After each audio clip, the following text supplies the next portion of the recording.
European Union leaders were locked in negotiations all night over the bloc's top jobs, but as the day broke on Monday, there was still no deal on who should lead its executive, as political groups jockeyed for influence.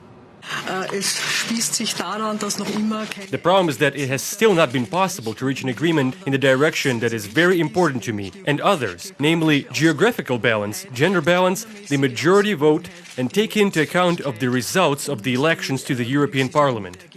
Under a bilateral deal hatched on the sidelines of the G20 summit in Japan last week, Dutch socialist and current Vice President of the Commission, Frans Timmermans, had become the compromise candidate for France and Germany. If confirmed, the choice would have marked a history for centrists and liberals, who challenged what they saw as increasing German domination in Brussels. France is one of those who have to be taken seriously into account when it comes to the appointment of the President of the Commission.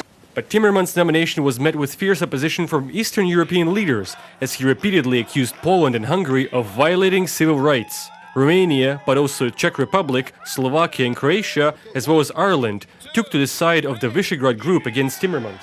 They were followed by the center-right European People's Party, which argued it should hold the Commission presidency as it has the most lawmakers in Parliament. The dead end in the negotiations led French President Emmanuel Macron to rant against his EU partners for failing to reach a consensus. Within this context, I'm also more than skeptical about all those who try to tell us that the future of Europe is about a new enlargement, when the 28 of us can't reach an agreement. Once again, I will strictly refuse any enlargement before the functioning of our institution is profoundly reformed, so that there is a spirit of seriousness. German Chancellor Angela Merkel has been more conciliatory toward the Eastern European members, arguing that the views of the smaller nations must also be taken into account.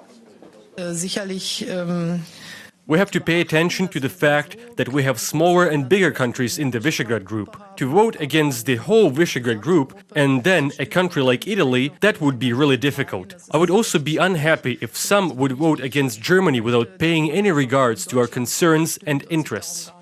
To be appointed, the next Commission President needs the support of at least 72% of the 28 member states, who must represent at least 65% of the EU population. It is a pressing matter, as the new European Parliament holds its first session on Tuesday in Strasbourg and needs a president to lead it.